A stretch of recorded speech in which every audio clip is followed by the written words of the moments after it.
Bismillahirrahmanirrahim. Assalamualaikum warahmatullahi wabarakatuh. Di sini saya Abdul Akmal Rosidi dengan akhiran NIM 068 dan bersama rekan saya Maulana Habibur Rahman dengan akhiran NIM 050. Di sini saya akan mengerjakan tugas akhir mata kuliah pembelajaran PAI di sekolah, yaitu mengadakan sesi wawancara bersama guru PAI Madrasah Aliyah. Nah, teman-teman, di sini saya sudah berada di Yayasan Pendidikan Islam atau lebih tepatnya di Pondok Pesantren Darul Hikmah Al-Hasan, yang mana pondok pesantren tersebut sudah memiliki sistem pendidikan formalnya sendiri, yaitu Madrasah Aliyah dan Madrasah Sanawiyah. Di sini saya sudah bersama narasumber saya, Bapak Zainal Ali Maulana, sebagai guru PAI di Madrasah Aliyah Pondok Pesantren Darul Hikmah Al-Hasan.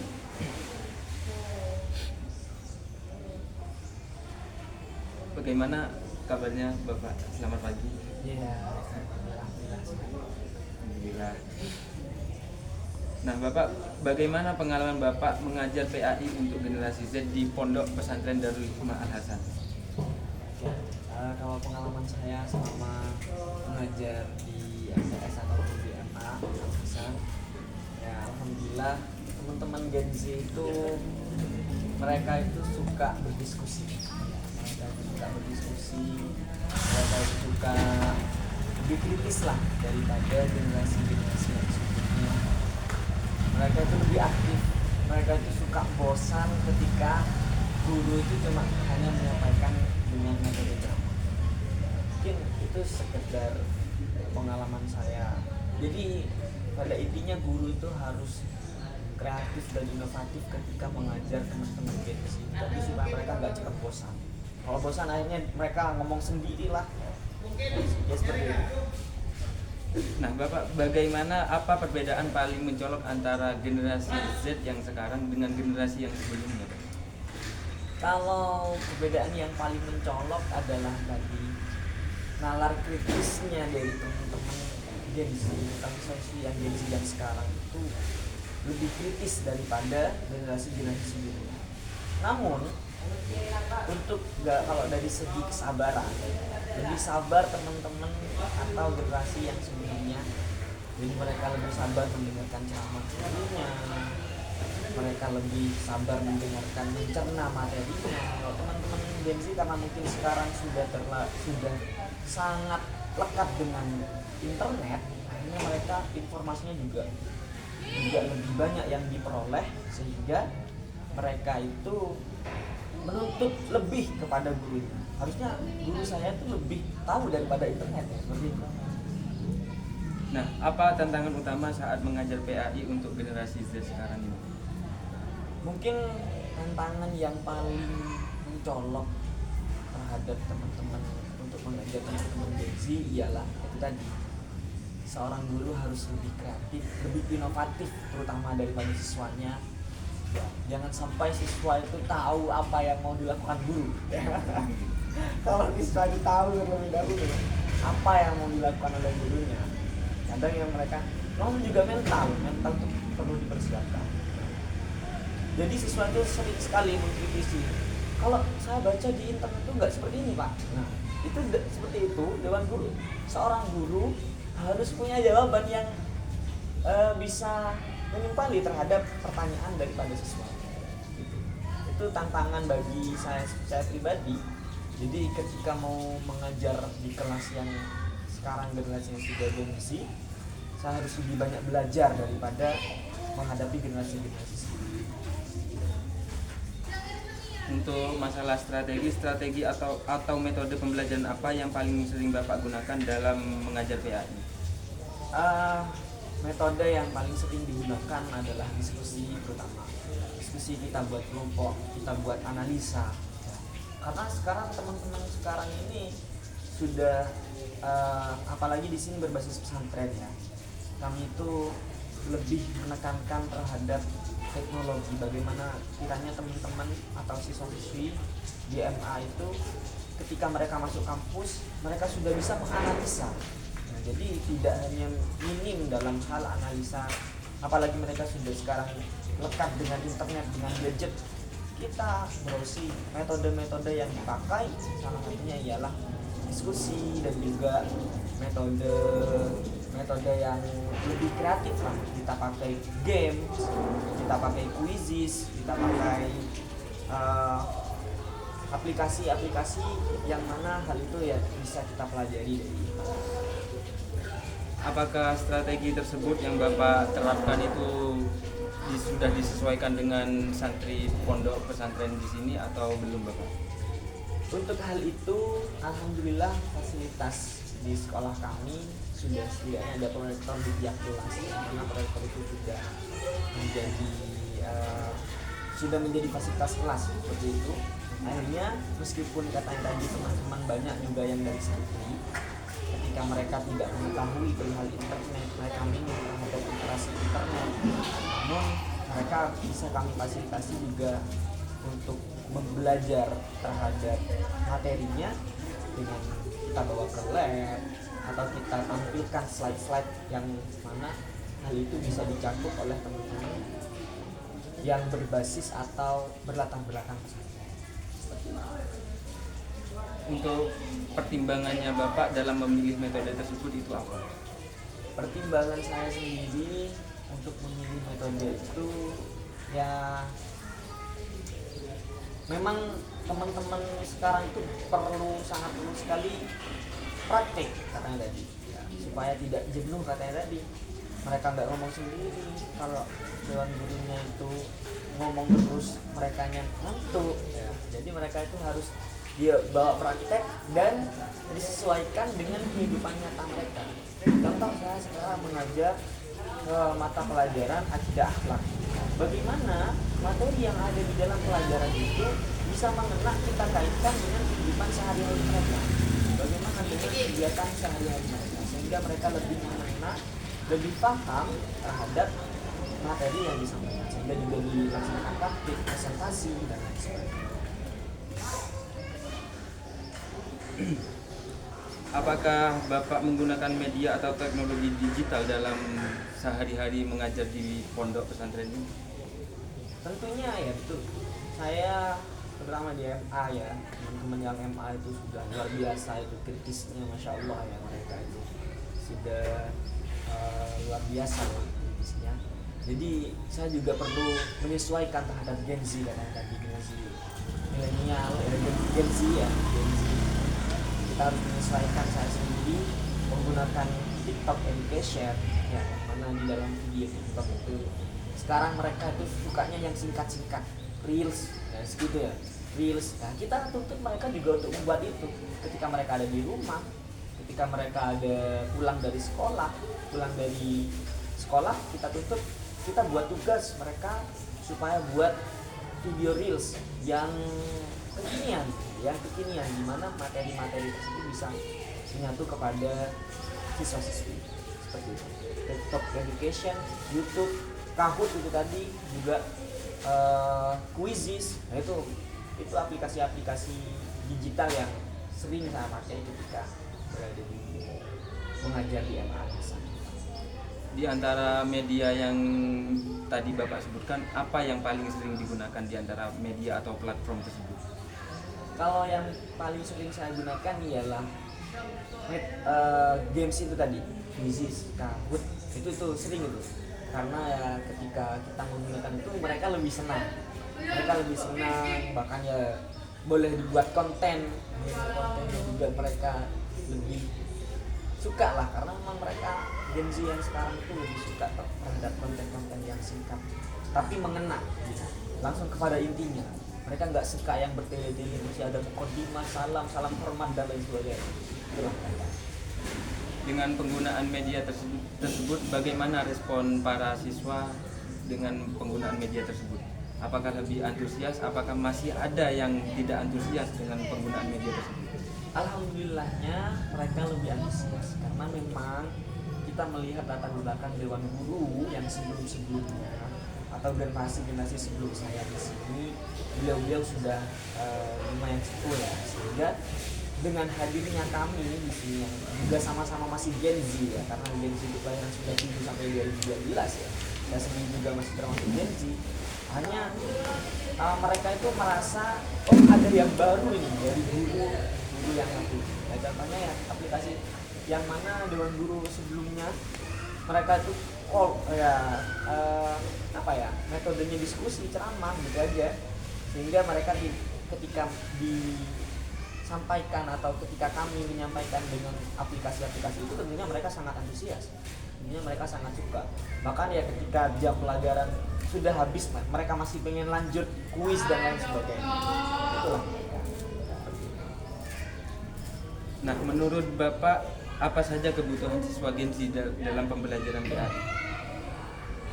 Menurut saya kebutuhan teman-teman Gen Z untuk pembelajaran di PAI tentunya ya mungkin ya yang keterbatasan di pesantren itu tadi, mereka harus lebih banyak membaca, mereka harus lebih mengenal terhadap internet dan juga terhadap perkembangan zaman yang sekarang. Begitupun gurunya harus dituntut harus lebih tahu daripada siswanya, sehingga siswanya bertanya dengan yang di luar konteks atau yang tidak terpikirkan oleh gurunya, seorang guru bisa jawab. Nah, untuk di Al Hasan sendiri, siswanya itu lebih membutuhkan pendekatan konseptual, visual, atau praktik langsung, Bapak? Kalau di Al Hasan sendiri ada yang visual, ada yang bentuk praktik. Yang sangat-sangat aktif itu ada, yang sangat-sangat aktif sehingga mereka ketika hanya diberikan visual saja, ditampilkan saja, tidak praktik, mereka itu merasa kurang, pengen Pak praktik, oke kita praktik, ya, kita menyesuaikan lah hal itu, visual dan praktik ya, ada yang visual sebagian ada yang praktik seperti itu. Nah, sejauh mana kurikulum dan bahan ajar yang ada di Al Hasan itu memenuhi kebutuhan siswanya, Pak?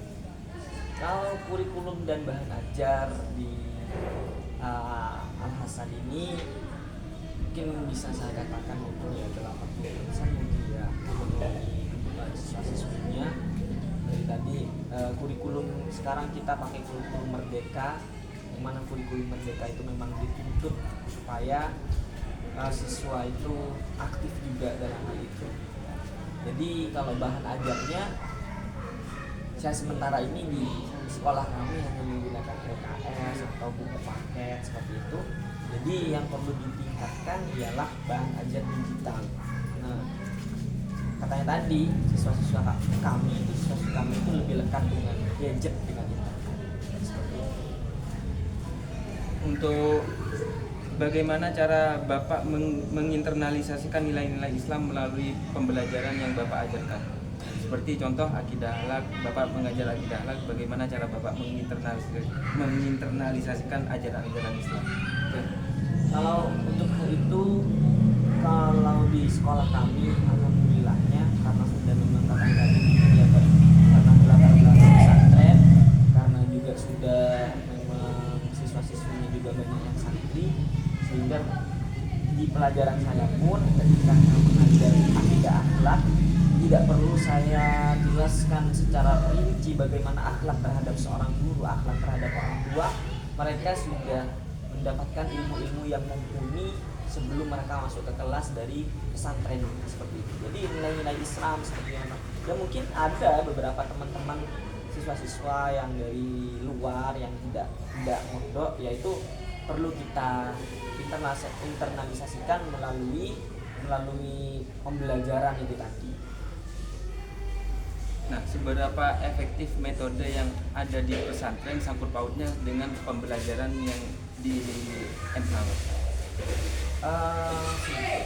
Kalau efektifnya mungkin ya saya tidak bisa mengatakan sangat efektif ya, jadi mungkin di bawah itu, namun cukup efektif dalam hal itu ketika mereka sudah mempelajari kitab. Ya, saya sendiri memegang mata pelajaran akidah akhlak, mereka sudah mengambil ta'lim dalam hal itu, kita hanya perlu menyesuaikan. Kadang ada pembelajaran akidah akhlak yang dimana di situ tidak sesuai dengan yang ada di kitab mereka di pesantren, mereka protes. Nah, itu yang ada di dinamika yang ada di sekolah kami di Al-Hasan. Kalau yang di luar, karena mereka mungkin memang sumbernya dari internet, sehingga kita juga perlu menyesuaikan dari pertanyaan-pertanyaan teman-teman yang dari santri di dalam itu tadi. Mereka menjelaskan dengan pemahaman mereka yang dari luar juga bisa paham, sehingga Dewan Guru hanya menimbulkan diskusi terhadap teman-teman katanya tadi. Dan untuk nilai-nilai yang Bapak ajarkan, apakah Bapak merasa siswa itu mengamalkannya atau diterima oleh siswa tersebut? Alhamdulillah ada ya mungkin 1-2 siswa-siswi kami yang masih agak bandel katanya tadi. Ketika waktunya sholat zuhur berjamaah, sholat duha berjamaah, mereka menghilang ya, nggak tahu kemana. Itu menjadi tantangan kami, sehingga itu juga menjadi tanggung jawab besar bagi saya selaku guru mata pelajaran akidah akhlak dalam hal ini, untuk menjadikan mereka supaya bisa lebih paham ya, terhadap bisa menginternalisasikan hal itu. Jadi kalau diambil rata-rata, teman-teman siswa-siswi kami yang ada di kelas 10 dan 11 bisa menginternalisasikan semua, namun hanya ada beberapa ya 1-2 yang masih kurang dalam hal menginternalisasikan nilai-nilai yang sudah diajarkan di dalam kelas. Untuk dalam proses belajar mengajar, apa dukungan yang pernah Bapak dapatkan dalam mengembangkan pembelajaran PAI di Al-Hasan ini?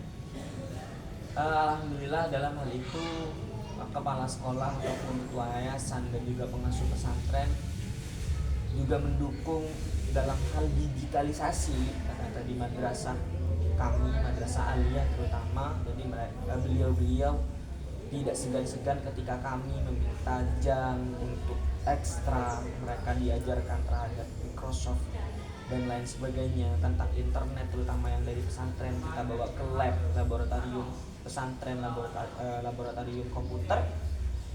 Semua Dewan Guru alhamdulillah mendukung dalam hal itu, sehingga saya pribadi tidak kesusahan atau tidak mengalami kesulitan ketika ingin mengajarkan sesuatu hal yang baru terhadap siswa-siswi kami. Nah, untuk tadi itu kan dukungannya Bapak. Nah, dalam dukungan itu pasti terdapat kendala. Untuk kendalanya dalam memenuhi kebutuhan siswa di Al-Hasan itu apa Bapak yang pernah Bapak alami? Selama ini mungkin ya jam pelajaran yang terbatas tadi. Ketika kami mungkin di untuk mata pelajaran kami akidah akhlak itu hanya ada 2 jam ya, atau 2 jam, 1 jamnya itu 30 menit, yang mana hal itu harus diisi dengan ekstra yang katanya di sholat duha berjamaah, terus juga diisi dengan kegiatan-kegiatan Islami yang lain, mengaji kitab, bahkan ada ekstra mengaji kitab dan sebagainya. Mungkin itu jam yang menjadi tantangan kami dalam hal ini, tentunya bagaimana menyesuaikan jam sekolah dan jam pesantren seperti itu. Nah, untuk harapan Bapak terhadap pembelajaran PAI ke depan, khususnya menjawab tantangan generasi Z, itu apa Bapak? Harapan kami terutama bagi teman-teman mahasiswa calon guru ya, yang katakan dia akan melanjutkan estafet nantinya, sehingga ya juga untuk teman-teman generasi Z yang sebentar lagi sudah akan mengajar juga, ya tentunya bagaimana teman-teman itu harus bisa lebih canggih daripada siswa-siswinya nantinya. Dan juga yang mana siswa-siswi kita itu sebentar lagi kita akan masuk ke generasi-generasi yang selanjutnya, bahkan Gen Alpha sekarang sudah mulai masuk mungkin ya. Itu pastinya mereka akan lebih lekat dengan internet, dengan kecanggihan teknologi. Jadi kita memang dituntut supaya bisa mengikuti perkembangan zaman seperti itu. Untuk rekomendasi Bapak agar pembelajaran PAI itu lebih relevan ke siswa-siswi itu apa Bapak? Dari segi bahan ajarnya atau dari segi metodenya itu apa Bapak?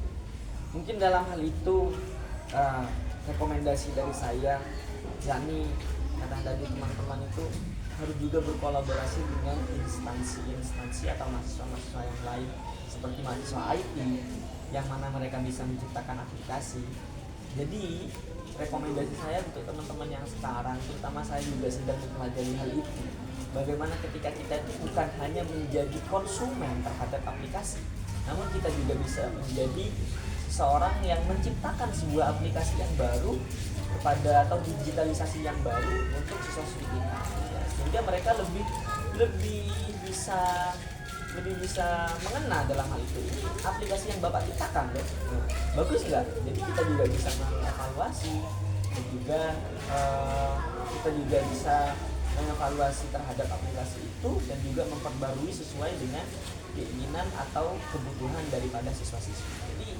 kolaborasi dengan mahasiswa, antar mahasiswa, bukan hanya di lingkup PAI saja atau lingkup di kampus saja, antar kampus bahkan antar prodi, bahkan terutama yang bagian IT, nah itu sangat dibutuhkan untuk menjadi rekomendasi, terutama kepada guru-guru yang sekarang sedang mengajar di sekolah-sekolah seperti itu. Baik, terima kasih Bapak untuk sesi wawancaranya. Dari saya sekian, saya tutup, saya akhiri. Wassalamualaikum warahmatullahi wabarakatuh.